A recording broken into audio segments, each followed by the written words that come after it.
పిత పుత్ర పరిశుద్ధాత్మ నామమున ఆమెన్.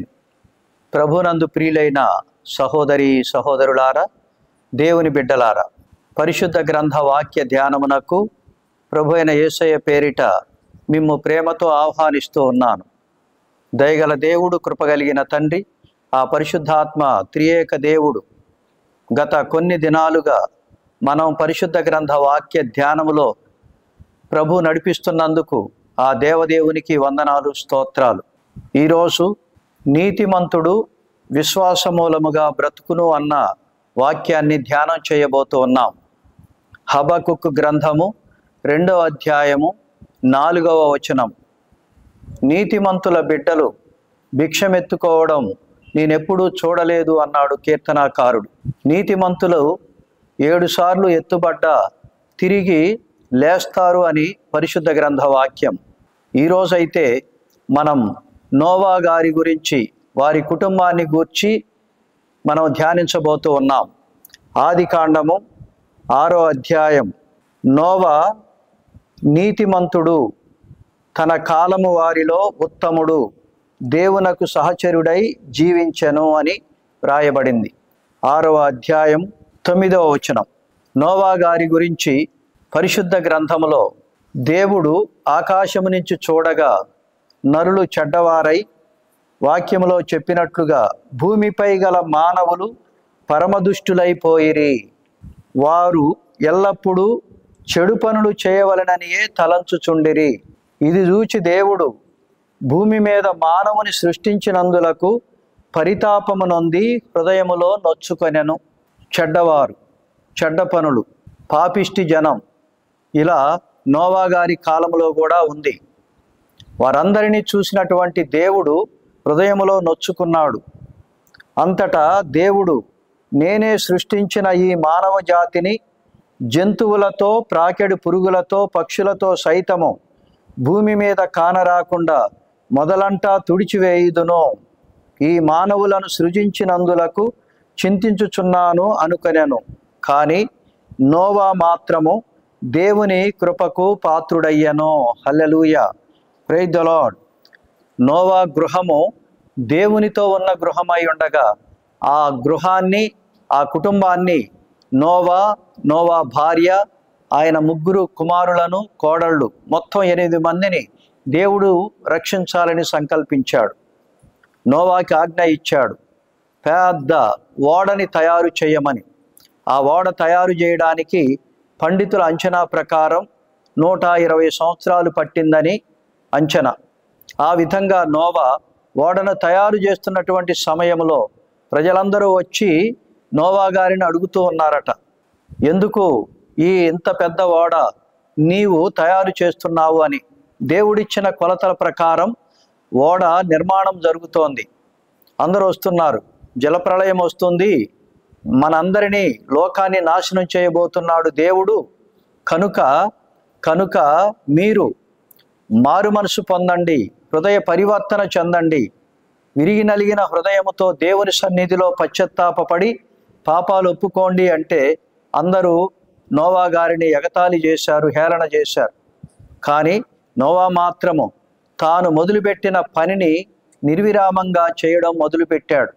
120 ఏళ్ళు ఆయన ఓడను తయారు చేసి ముగించిన తర్వాత దేవుని ఆజ్ఞానుసారము భూలోకములో ఉన్నటువంటి ప్రతి జంతుజాలములోని పోతు పెంటిని ఆ ఓడలోకి ఎక్కించి వాటికి వలసినంత గ్రాసాన్ని అందులో సమకూర్చాడు. అప్పుడు ఇక వర్షం ఆరంభమయ్యింది.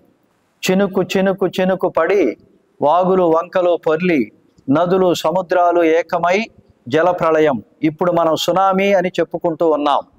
ఆ రోజుల్లో వచ్చిన పెద్ద సునామీ అదే. ప్రపంచాన్ని మొత్తాన్ని ముంచివేసినటువంటి గొప్ప జల ప్రళయం, మహాజల ప్రళయం. అందులో ఓడ నోవా గారు ఎక్కాడు. తలుపు తెరిచింది ఆయనే, తలుపు మూసింది కూడా దేవుడే. ఆ 8 మంది జంతువులతో, పోతు పెంటి, అన్ని రకాల జంతుజాలాలు, పశుపక్షాదులన్నీ ఎక్కించబడ్డాయి. దేవుడే తలుపు మూశాడు.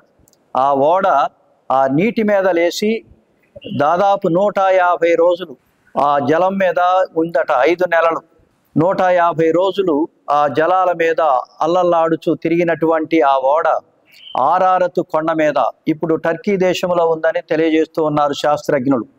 అక్కడ ఆ ఓడని దిగింది. వారు భూమి ఆరిన తర్వాత నోవా గారు తన కుటుంబంతో బయటికి వచ్చి దేవునికి ఒక బలిపీఠం కట్టి దేవునికి కృతజ్ఞతాస్తుతులు చెల్లించి ఆయన 3 కుమారులు హాము, షేము, యాపేత్ అనే 3 ద్వారా మళ్ళీ తిరిగి పునఃసృష్టి జరిగిందని పరిశుద్ధ గ్రంథం వ్యాఖ్యానిస్తోంది. పరిశుద్ధ గ్రంథం ప్రకారం ఈ 3 సంతానమే మళ్ళీ తిరిగి ప్రపంచవ్యాప్తమయ్యింది అని. కనుక నోవా నీతిమంతుడు. ఆయన కుటుంబం ఎలాంటిదో, మన కుటుంబాలు ఎలా ఉండాలో ఆ కుటుంబాన్ని గూర్చి మనం నేర్చుకుంటూ ఉన్నాం. మొదటిగా నోవా నీతిమంతుడై ఉండెను.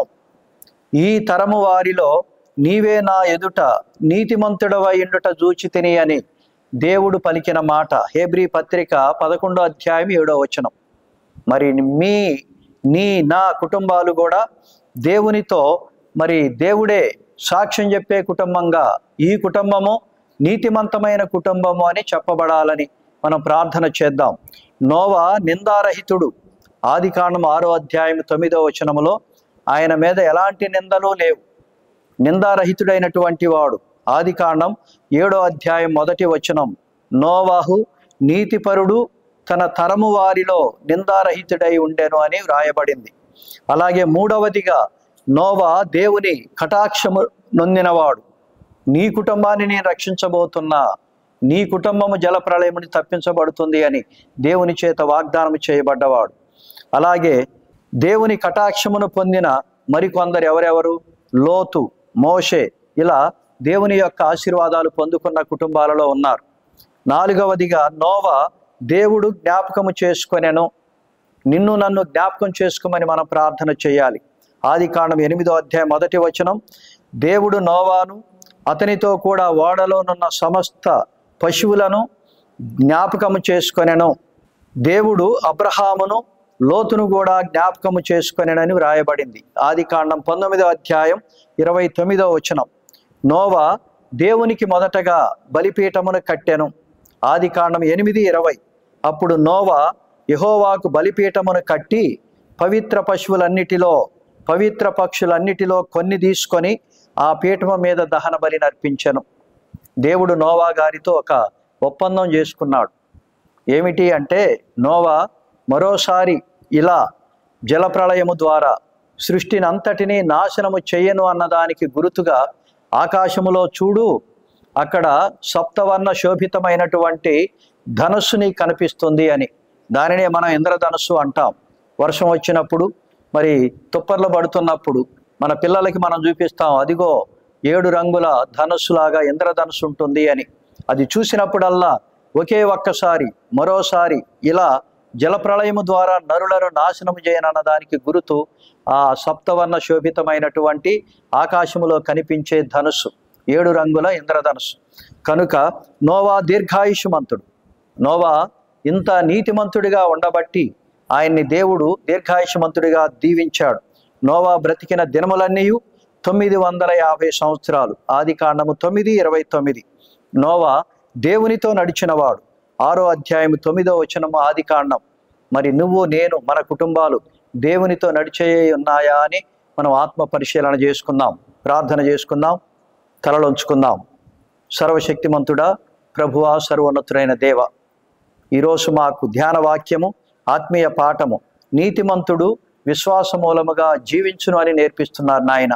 మరి దేవుడు ఆనాడు లోకములో నోవా కాలములో చూడగా లోకమంతయు పాపభూయిష్టమై చెడు మార్గాలు, చెడు అలవాట్లు, దుర్వ్యసనాలు, దుర్వ్యాపారాలతో నాశనమైపోయినటువంటి జనాంగము.